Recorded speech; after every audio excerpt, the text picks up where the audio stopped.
Hafa day, everyone. I'm Nestor Lecanto with the Pacific Daily News. Here are our top stories from the PDN newsroom.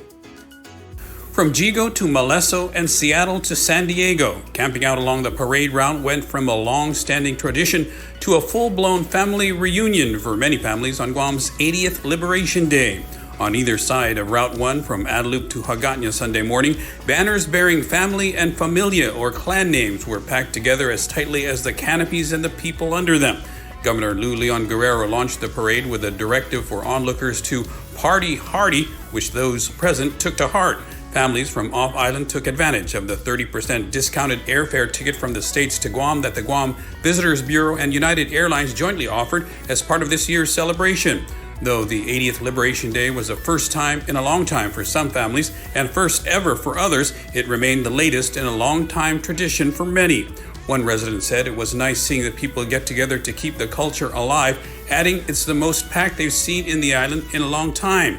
In other news, Joaquin Danny Seguenza Santos, 88, shared the courage and faith that Chamorro people had during World War II, recounting his experience at a unified memorial on Friday as part of the observance of the 80th anniversary of Guam's liberation from Japanese occupation during the war.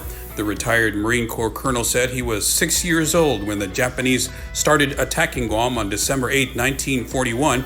He was 9 when the U.S. recaptured the island in 1944.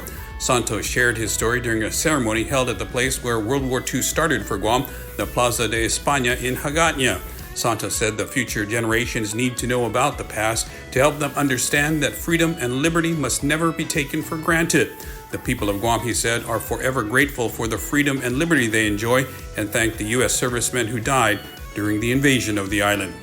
A recent U.S. Government Accountability Office report on the missile defense system said the Department of Defense needs to improve oversight of system sustainment and readiness and use Guam's task force talent as one of the several examples. The 37-page report by the investigative arm of Congress assessed the extent to which the DoD has guidance for sustaining missile defense system elements and has communicated missile defense readiness information to relevant decision makers. Sustainment in military terms refers to providing logistics, financial management, personnel services, and health service support. GAO found that the DoD's plans and agreements do not comprehensively or consistently address MDS sustainment challenges. Specifically, it identified several sustainment challenges that various DoD entities were monitoring and attempting to mitigate during site visits with DoD officials. The report does not indicate when the site visit to Guam was made. In other news, a decision on whether Simon Sanchez high school students will be temporarily rehomed near their old campus in Jigo or at the Tumon Bay Mall may come as soon as next month, the Education Superintendent Eric Swanson told senators.